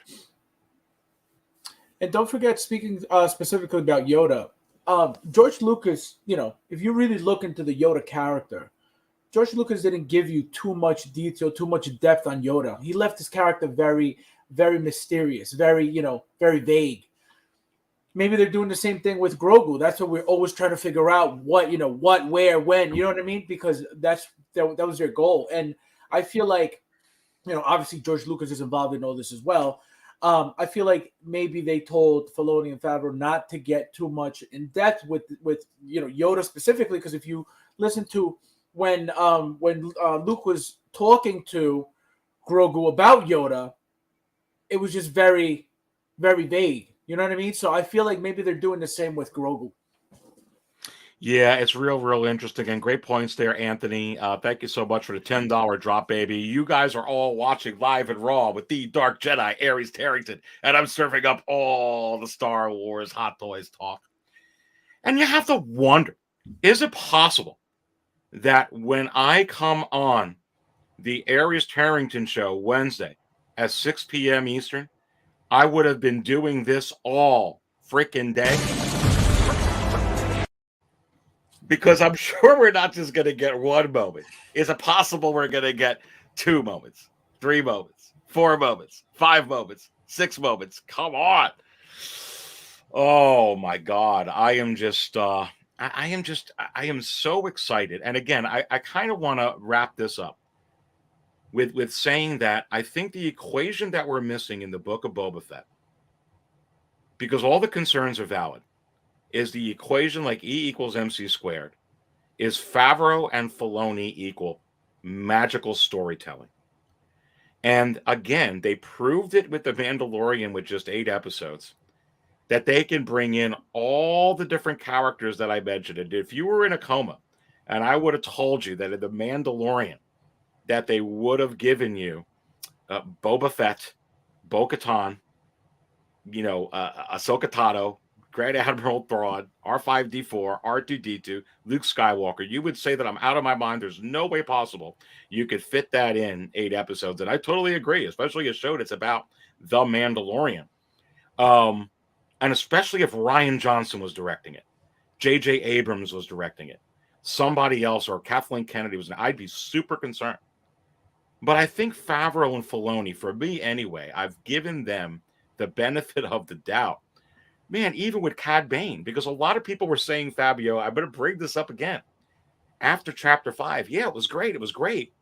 But we're no way we're getting Cad Bane now because it's way too late. There's only 2 more episodes.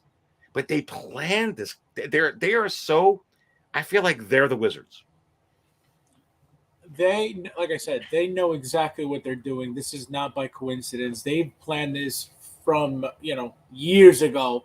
The way that they're taking these shows, again, I feel like it's coming from the success of the MCU specifically, because before that, you didn't see that anywhere. Nobody was doing any of that. You know what I mean? So I feel like that's why he ended up on that project, because of the fact that he's so experienced now with the MCU that they saw, you know what, if he could do it for them, he could absolutely do it for us. And they teamed him up with Filoni, and there you go. Well, I think, oh man, I'm just, all right, look, I want to get into the last thing. It's last call. It's our last call for Coffee Hall. Maybe you want regular, baby. Maybe you want decaf. Maybe you want, with that coffee, do you want some amaretto? Or do you want some of Easy Company Collectibles? Buttermilk beer right here. I've got it special. You don't even need to put any sugar packets in it, baby. Buttermilk beer. And listen, I don't think you get diarrhea from that, Fabio. I'll have to ask Easy. I've got proper. He just gets high cholesterol from it. And I got the wizard juice, baby. Come on. What's your last call? All right, here's the thing. I want to bring this up. And I'm going to pull this up onto the screen as you and I conclude here. One of the things we're also forgetting, I guess the equation, E equals MC squared, Favreau and Filoni equal magic storytelling. They pulled it off at The Mandalorian. They're pulling it off, I believe, at the Book of Boba Fett. I agree with you totally. They're just going to leave us on a complete cliffhanger. They're going to continue this in 3. We're going to get Book of Boba Fett again, or spin-offs from it. Here's the thing we're missing. First and foremost, they're not just giving us The Mandalorian and this new content, saying, please accept us. They're actually doing this, showing us, hey, listen, we feel the pain from what happened in the sequels. We understand the bad that was done. And quite frankly, Fabio, they can't just come out with a show or a movie and say, Star Wars movie to fix errors. They can't just say, Star Wars show, we're going to fix the errors. They're not going to do that. It can't be done. They have a lot of repairing to do, which is why I believe that they completely postponed that X-Wing movie, that X-Wing fighter movie for sure. They're not ready for a movie. And I think that Favreau and Filoni, what we forget first and foremost, they have to repair the damage that was done. Specifically what I'm showing on the screen. How in God's name do you get Billy D. Williams, Carrie Fisher, Mark Hamill, and Harrison Ford to come back for the sequels, but you don't get them back together again? Whose grand idea was this? Because certainly if Jon Favreau and Dave Filoni or Irvin Kershner or George Lucas was directing and producing this, you would never, ever, ever, ever, ever, ever have that happen. But I think the one thing that we've got to realize, is there's no quick way to do this, and there's no like, oops, there it is. I think Favreau and Filoni are showing us saying, look, Book of Boba Fett, we understand you want Boba Fett. We have things we got to do. We are showing you that we are correcting Star Wars. That's why we spilled our coffee. And we got to remember what mission they're on. And for me, as a diehard Star Wars fan, that's why I cried twice last week. Is it possible I cry again this week? Is it possible that we do this? And they didn't just say, look, here's Han. Look, here's Luke. Look, here's Leia. If this is an MCU event, that means that Grand Admiral Thrawn is a threat. That means that it's more than just Cad Bane and the Pike Syndicate. That means that's going to get Luke's attention. It's going to get Ahsoka Tano's attention, especially if Grand Admiral Thrawn is in there. And if Grand Admiral Thrawn is a threat, it's certainly going to get Leia, General Leia Organa's attention. And I think we need to remember they have to fix this stuff. They have to do it. I agree with you 1,000%. First and foremost, that's their first job, is to fix whatever was ruined with the movies. They're 100% not ready for any movies at all until everything is back on track and fixed, like you said, because all that damage, that caused the Star Wars to pretty much, the Star Wars franchise to die down a little bit were those movies. So now all they're we've talked about before, they're bringing Star Wars back to life, and first and foremost, like I said, they have to fix everything. And they will take their time as long as they need to take to give it to us properly. They're not just, like you said, they're not just going to throw characters at us just because. It needs to make sense to make the fans happy. The movies didn't do well, when it came to the fans, enjoying them or liking them. So they're doing it now. They're doing it the proper way now. So when it gets to another movie, everybody's blown away rather than upset about what happened. Very, very well said, Fabio. And here's the thing. Look, baby, so many other entities, even in baseball, you have an all-star game and then you have an all-timers game. You got to be able to bring in the old fans to embrace the new players. And I have I like Rey. I like these characters. I like Ben. And just like I like Mandalorian, and I like Cara Dune and Grief Karga. The difference is I'm more invested in Grief Karga and Mandalorian because they're putting things right with the legacy characters. And if they would have done this with the sequels, we'd all be loving Rey. She'd be the next big thing, like Brock Lesnar, baby, Monday Night Raw. Am I right or am I wrong? No, 100%. You're 100% right. And this is what we got to understand what they're doing. They're not, and I appreciate it as a Star Wars fan. They're not just feeding me stuff, enjoy this, like this, like this. They're carefully and meticulously fixing Star Wars. And you can't just do it with whoops, there it is, and here's a movie. I don't see how you could do that, except calling it we're fixing Star Wars. Right, you can't. They're going to do it in these little things. Absolutely. That's the only way to do it. And that's why these shows are very, very important. They're very beneficial for the Star Wars franchise. And the fact that they're doing so well, at least, The Mandalorian, the first two seasons did amazing. You got the Book of Boba now. You got your ups and your downs with the episodes, but at the end of the day, it has to be a great series and get the job done. Because that specific show, again, it has to carry over to the Mandalorian, so they have to do a good job telling that side of the story to continue on season 3. Absolutely. And from Deadly Arc, he puts in, there weren't any legacy characters in Mando season 1 throughout. We loved it. And that's true. And for me, really, you got to remember that this is an off series, the Book of Boba Fett. And really, season 1 of The Mandalorian was episodes 1 through 4.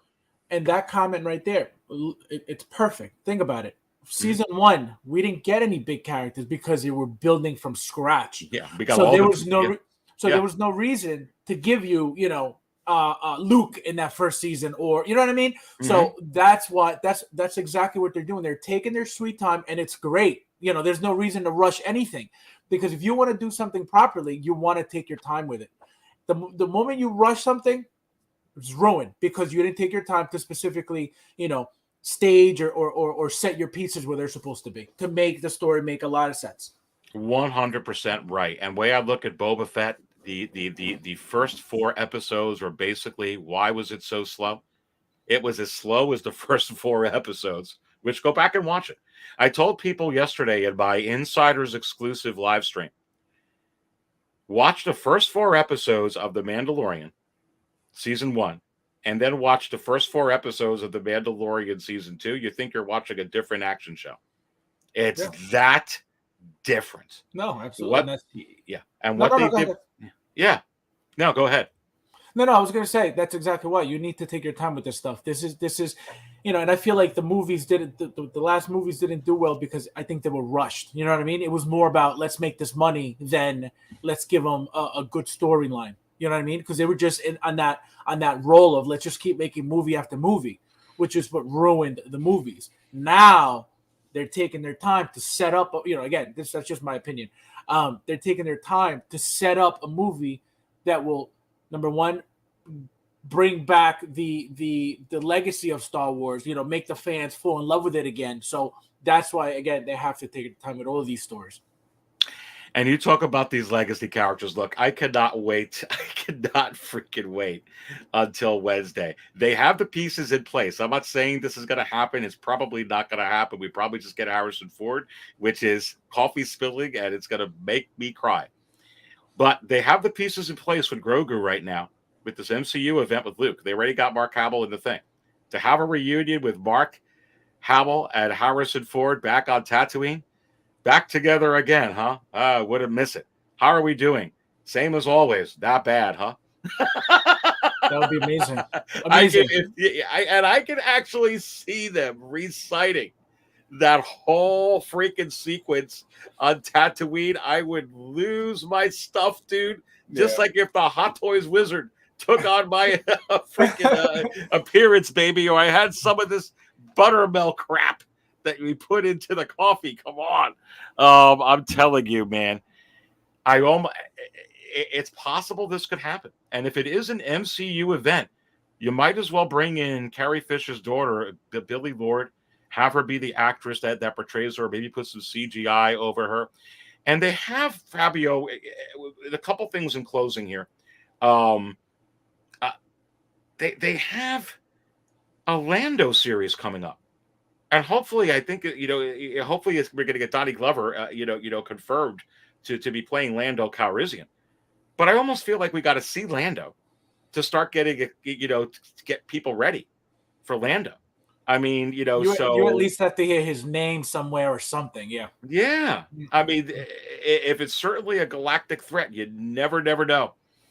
You never know what could happen over here. I cannot wait till Wednesday.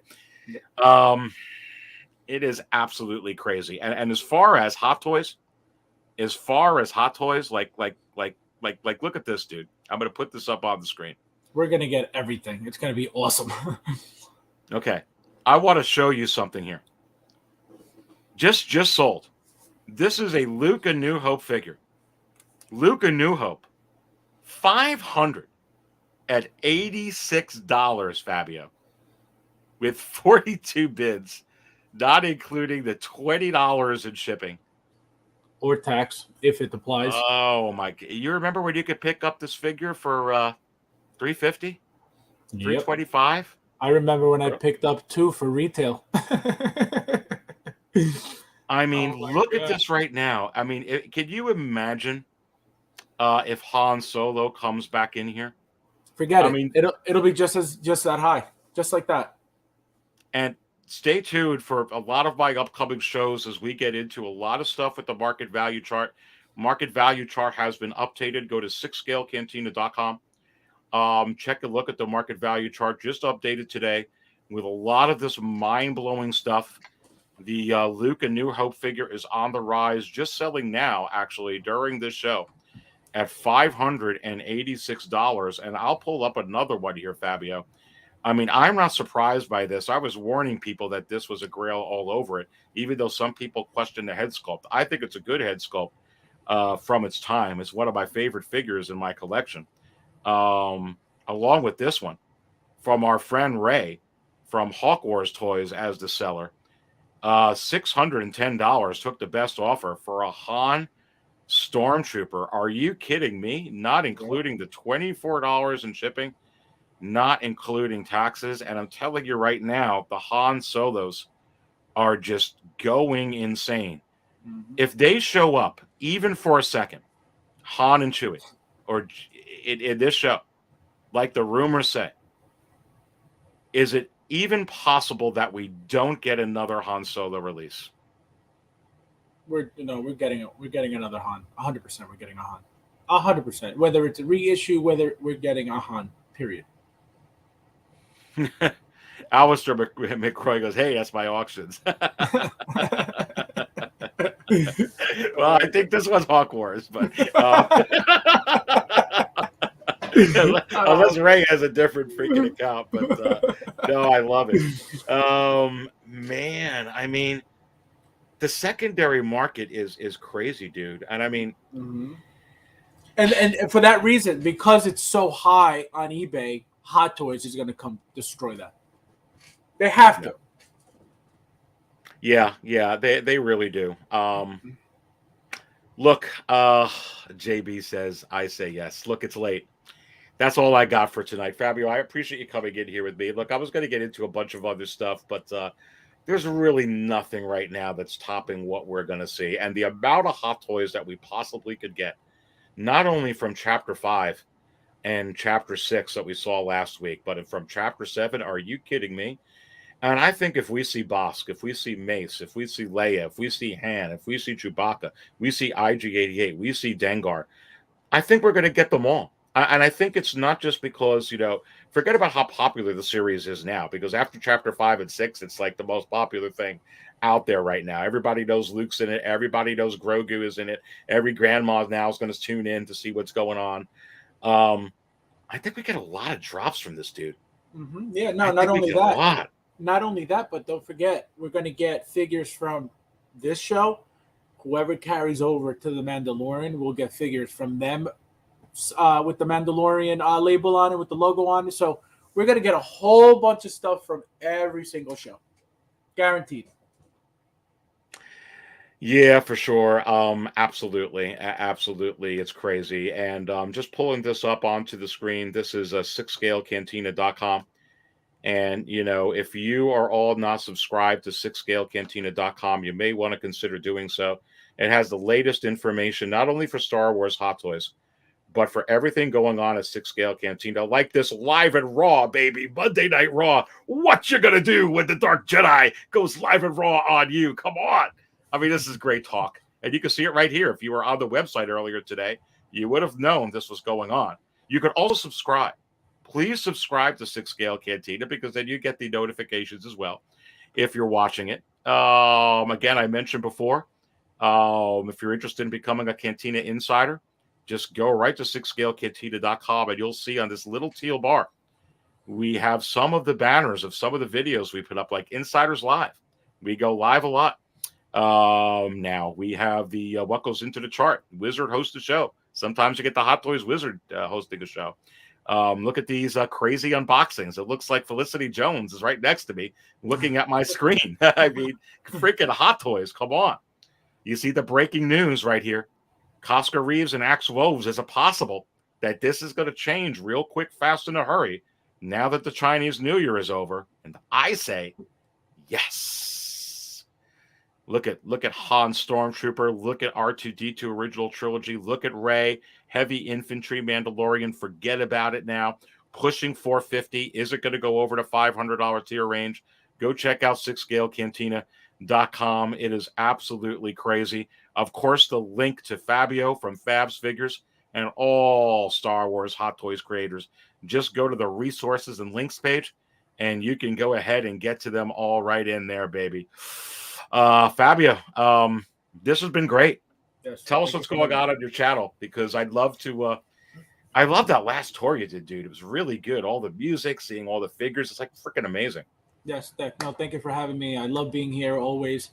I actually have it's been up, I think, about like 2 weeks on my part 3 of my collection tour. you guys like checking out some figures, just check it out. And I have a whole bunch, like I said a couple of streams ago. I have a bunch of boxes that I still got to open. I got my quarter scale Mando Hot Toys. I got the Gambit from So Toys to open. I got a whole bunch of figures to open. So if you guys just want to look at some figures, check it out. Well, thank you. Subscribe to the man here, Fabio from Fab's Figures. Send your thoughts and prayers to Dante for the Man of Hot Collectibles. He did get. We had an interruption from the Hot Toys Wizard. Go back and watch it. Took on the Man of Hot Collectibles likeness. You have to wonder. He said it looks, Aries, he said it looks like this right now. I don't know what that means, but Dante, where are you, baby? Stick Scale Mafia puts it. Oh my God, I love these shows. Mafia puts in, become a channel member, guys. Aries does so much for the community. Thank you so much for that, Mafia. Yes, very true. I appreciate that. And it's possible sometimes I have these guys on my membership. So I'm gonna have Fabio on there. I'm gonna have Anthony. I'm gonna have a lot of people on there. I already had some great conversations from Dante. I'll have to bring that up on an Insider. I had him on an Insider video, Fabio, just last week. We were live. I'll have to ask him what you showed there. What's going on, baby? But listen, 5 more likes to 100. Let's go ahead and go. Let's do it. Let's hit the like button, baby. Come on. We've been spilling the coffee today. Look, it's going to be epic. So make sure you tune into the Aries Tarrington show this coming Wednesday at 6 p.m. Eastern. You absolutely do not want to miss that show. It is going to be a show that is going to be awesome. And obviously, I'm going to have seen Chapter 7, the finale for this season of the Book of Boba Fett. And you have to wonder, is it possible that I am going to be, if I could find the right clip here, and it seems to be gone, a Hot Toys Wizard playing tricks on me. There it is. Am I going to be doing this on all day, all morning, all afternoon on Wednesday? And I say, yes. It would be great. It would be great to have a stream watching the show live together. That would be epic. Yeah, it would be. I think that Anthony, actually, 6 Scale Mafia, unfortunately, I'm at work, and so I take breaks here and there to be able to do it. But let me know, Mafia, in the chat, actually, if you're going to do that. For a lot of people in here, maybe they maybe I join you, Mafia, because maybe this is going to be so epic. I might have to take a long lunch break. Metamorphic Customs in the house. Awesome stream. Listen, for anybody that's an insider, is it possible that I am going to be doing an unboxing of Metamorphic Customs Darth Maul base? And I say yes. And am I going to do it live? And I say yes. A crazy unboxing from Metamorphic Customs. Come on. And putting this up in here, I think Mafia said that. Just liked. Oops. Hit the like button, baby. And don't forget to subscribe. But I'll end it like this. I don't always buy coffee out. But if I find the ending thing I'm going to put up over here, I could do this. There we go. But what I do, I buy from 6 Scale Cantina. Stay thirsty, my friends. Cannot wait for Wednesday. Come on.